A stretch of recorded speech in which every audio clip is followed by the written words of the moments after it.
မင်္ဂလာပါအခရတဲ့ဖြစ်ပါတယ်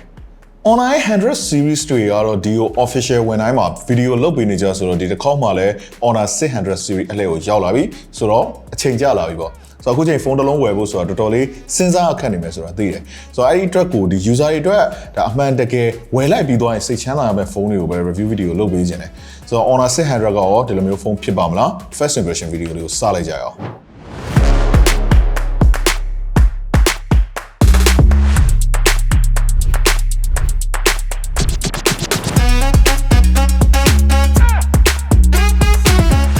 ကျွန်တော် flagship killer level upper mid-range series phone တွေကနေပြီးတော့ဘာတွေမျှော်လင့်လို့ရနိုင်မလဲဆိုတော့ဖြစ်နိုင်မယ်ဆိုလို့ရှိရင်တော့ရတာအကုန်လိုချင်တာပေါ့ဆိုတော့ဒီ level phone တစ်လုံးမှာတော့အဖက်ဖက်ကနေပြီးတော့ပြည့်စုံနေမှာဖြစ်မယ် Honor 600 series phone တွေရောဒီပေတန်နဲ့အတိုင်းခံဖို့လိုမယ်ဆိုတော့ဒီ Honor 600 series မှာ Honor 600နဲ့ Honor 600 Pro ဆိုပြီးတော့နှလုံးရှိတယ်ဆိုတော့ Honor 600 Pro ကတော့တကယ် flagship killer level phone လို့ပြောလို့ရတယ်ဒီဖုန်းနှလုံးစလုံးက compact Samsung phone တွေဖြစ်တယ်ဆိုတော့ကျွန်တော်အကြိုက်ဖုန်းတွေဖြစ်တယ်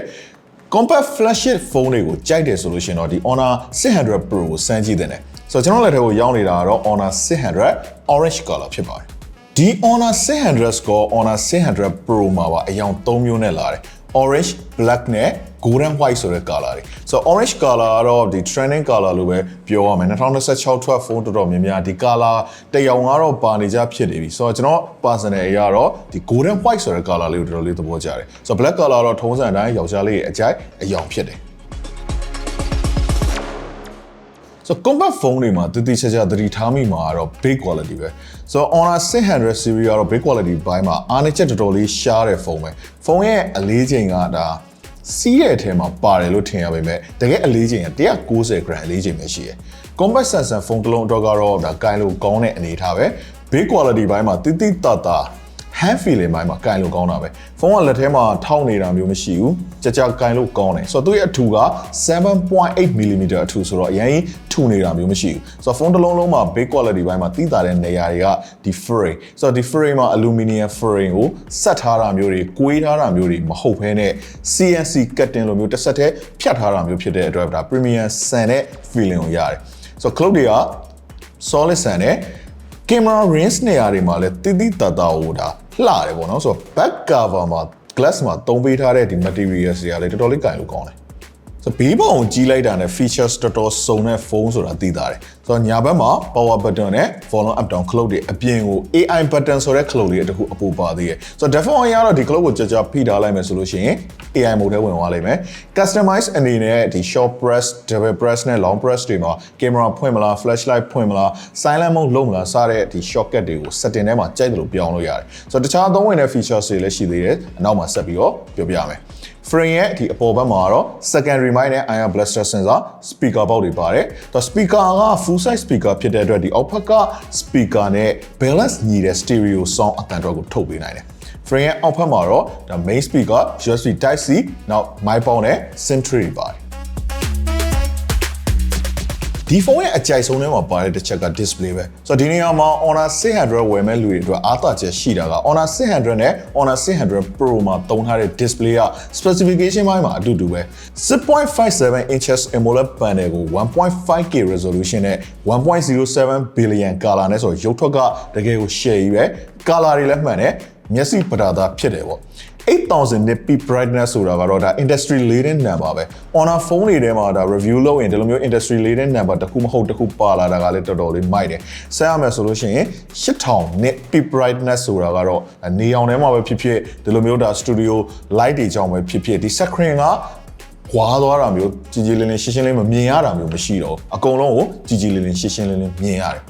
Netflix နဲ့ Amazon ရဲ့ HDR certified လည်းရထားတယ်ဆိုတော့ HDR content တွေကြည့်မယ်ဆိုလို့ရှိရင်လည်း share ပဲဒါတော့အကြိုက်ဆုံးချက်မပါသေးဘူးဆိုတော့သူရဲ့အကြိုက်ဆုံးအချက်က 0.98 mm အထူပဲရှိတဲ့ bezel တွေပဲဆိုတော့ဒါကဈေးကွက်ထဲမှာဒီဖုန်းတွေထဲမှာအပါဆုံးထဲမှာပါတယ် flat screen ကိုမှဒီ full view experience အပြည့်ရတာကတော့ဒီ display ရဲ့အားသာချက်ပဲ မျက်စိထိခိုက်မှုကိုကာကွယ်ပေးမဲ့ features တွေအနေနဲ့3840 Hz PWM dimming dynamic dimming တွေပါလို့ flicker free display ဖြစ်တယ်ဆို motion sickness relief လို့မျိုးကားပေါ်မှာဒါဖုန်းသုံးမယ်ဆိုလို့ရှိရင်မူတတ်တဲ့သူတွေအတွက်အဆင်ပြေစေမဲ့ features လည်းပါတယ်ညာဘက်ဒါဖုန်းကို share သုံးတတ်တဲ့သူတွေအတွက် hardware level low blue light နဲ့ blue light ကို short ချပေးနိုင်တယ်ဆိုညာဘက်အမှောင်ထဲမှာဖုန်းသုံးဖို့အတွက်1 nits အထိ short ချပေးနိုင်တဲ့ ultra dark mode လည်းပါတယ် circadian night display လည်းပါလို့ညာဘက်အိမ်မပျော်တာတွေပါတယ်မဖြစ်တော့ဘူး AI နဲ့လုပ်ပေးတဲ့ကိုသုံးတဲ့အချိန်နဲ့ဒီ brightness အတိုးအလျှော့ကိုမှတ်ထားပေးပြီး screen ရဲ့ brightness ကိုလိုသလိုအတိုးအလျှော့လုပ်ပေးတဲ့ AI brightness adjustment လည်းပါတယ်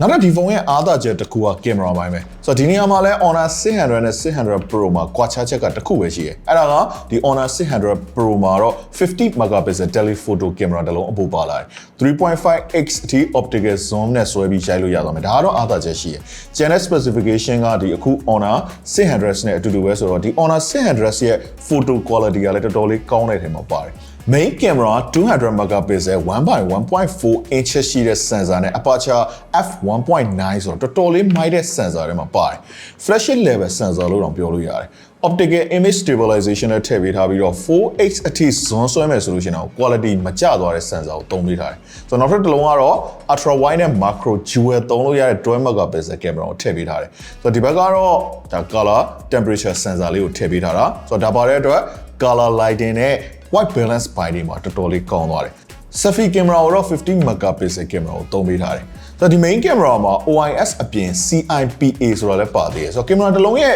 stabilization ဘယ်လောက်ကောင်းလဲဆိုတာကို Japan အခြေစိုက် Camera and Image Product Association ဆိုတဲ့အဖွဲ့အစည်းက rating သတ်မှတ်ပေးထားတဲ့စနစ်တစ်ခုဥပမာအကျန်းဘယ်လောက်ခံလဲဒီဖုန်းတစ်လုံးအကျန်းဘယ်လောက်ခံလဲဆိုတာကို SGS certified နဲ့တိုင်းတာတယ်လို့မျိုးပဲ CIPA certified ဖြစ်တယ်ဆိုတာကတကယ် professional camera တွေဖြစ်တဲ့ဒီ Canon တို့ Fujifilm တို့ Nikon တို့ Sony တို့လို professional camera အမှတ်တစိတ်တွေမှာပဲတွေ့ရလိမ့်ရှိခဲ့တာဆိုတော့အခုတော့ mobile camera တွေစီမှာရောက်လာပြီ Honor 600နဲ့ 600 Pro camera တွေမှာ CIPA 5.0 level stabilization certified ဖြစ်တာSo D level က hardware level 5 axis OIS အပြင် software optimization engine ရဲ့ပေါင်းစပ်မှုကြောင့်ရတာလို့ပြောလို့ရတယ်။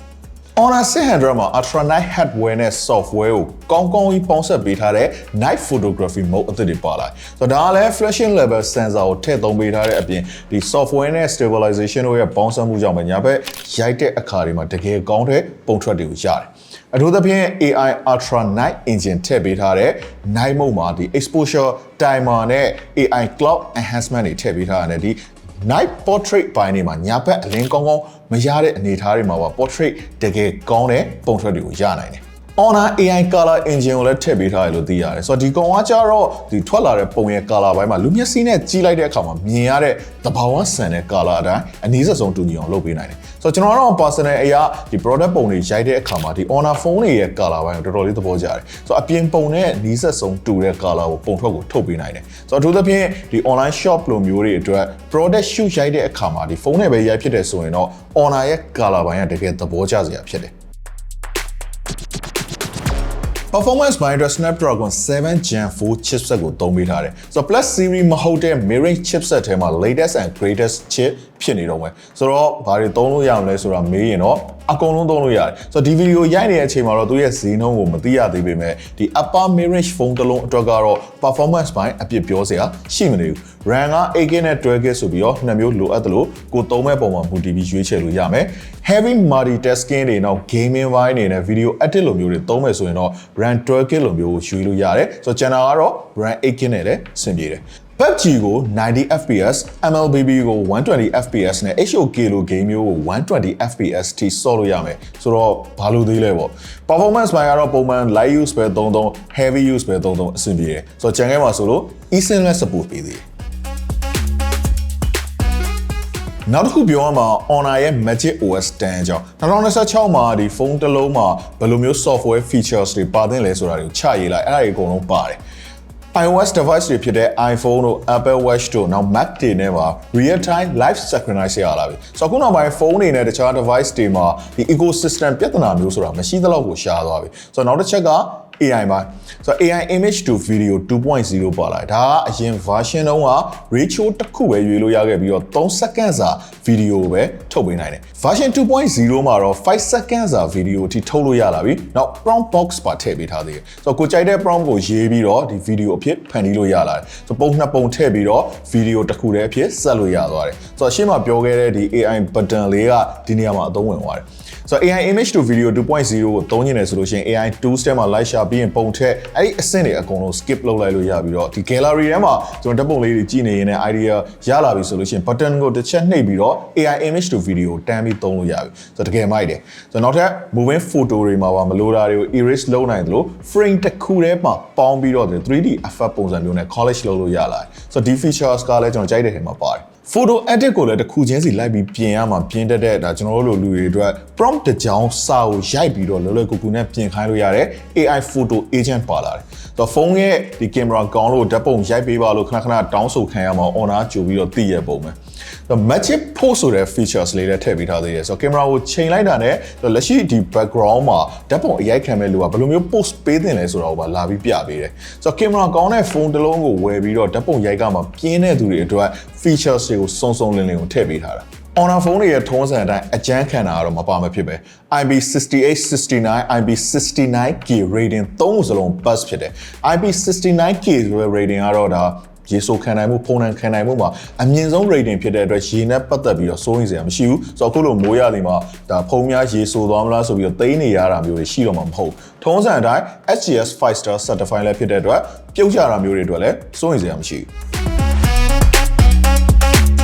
battery ဘိုင်းမှာလည်း Honor phone ရဲ့ထုံးစံအတိုင်းကျန်းနေတော့မယ်9000 mAh battery ကိုသုံးပေးထားတဲ့ web browsing ထိုင်လုပ်နေရုံပဲဆိုရင်တော့24နာရီလောက်ဖုန်းက battery life ရတယ်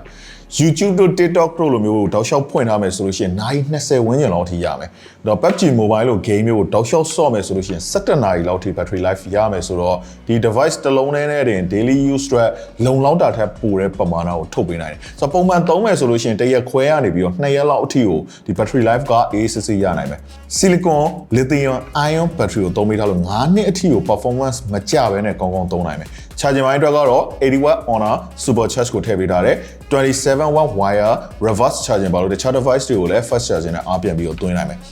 Honor 600 Pro မှာတော့50 watt wireless charging ပါလာတယ်ဆိုတော့တေချာတာကတော့ဒီဖုန်းကိုသုံးမယ်ဆိုလို့ရှိရင် battery ကမကုန်တာနဲ့အားပြန်သွင်းတာမြန်တာနဲ့ဆိုတော့ screen time တော်တော်လေးများမဲ့သဘောမှာရှိတယ်ဆိုတော့ဒီဗီဒီယိုတက်နေတဲ့အချိန်မှာ pre-order စပြီးတော့လက်ခံနေပါပြီဆိုတော့ pre-order မှာမယ်ဆိုလို့ရှိရင်တော့ Honor Choice Speaker Pro နဲ့ TWS earbud 2-year warranty နဲ့ရက်180အတွင်းဘာကြောင့်ပဲကွယ်ပြန်လဲပေးမဲ့ screen insurance လည်းရမှာဆိုတော့လက်ဆောင်နဲ့တင်15သိန်းဝန်းကျင်လောက်တန်နေပြီကျွန်တော် first impression လုပ်ပေးခဲ့တဲ့ဖုန်းကတော့ Honor ကနေ Dio official အသစ်ဝင်ရောက်လာတဲ့ Honor 600ဆိုတဲ့ဖုန်းပဲဖြစ်ပါတယ်ဈေးနှုန်းသိရတဲ့အခါမှာ video ရဲ့ comment box မှာဖြည့်ဆွတ်ပေးသွားပါမယ် features တွေနဲ့ AI tools တွေကများတဲ့အတွက်မပြည့်စုံသွားရင်လည်းဒါ features video လေးတစ်ပုတ်လည်းထပ်လုပ်ပေးဦးမှာမဟုတ်လို့စောင့်ကြည့်နိုင်ပါတယ်ဖုန်းတစ်လုံးကိုဝယ်ပြီးတော့ဘတ်စုံသုံးမှတန်မယ်နောက်ကင်မရာကလည်းကောင်းကောင်းဟိုမှာလိုချင်တယ် battery size ကလည်းကြီးကြီးနဲ့ဒီဖုန်းတစ်လုံးကိုစိတ်ချမ်းသာသာသုံးချင်တဲ့သူတွေအတွက် Honor 600ကရွေးချယ်တဲ့ဖုန်းတစ်လုံးဖြစ်ပါရဲ့လို့ပြောရင်းနဲ့ပဲမိတ်ဆွေတို့ဆိုရင်ရောဝယ်ချင်လားမဝယ်ချင်ဘူးလားဘယ်လိုသဘောရလဲကျွန်တော်တော့ကောင်းခံနိုင်ပါနောက်ဗီဒီယိုတစ်ပုံမှာတွေ့ပါမယ်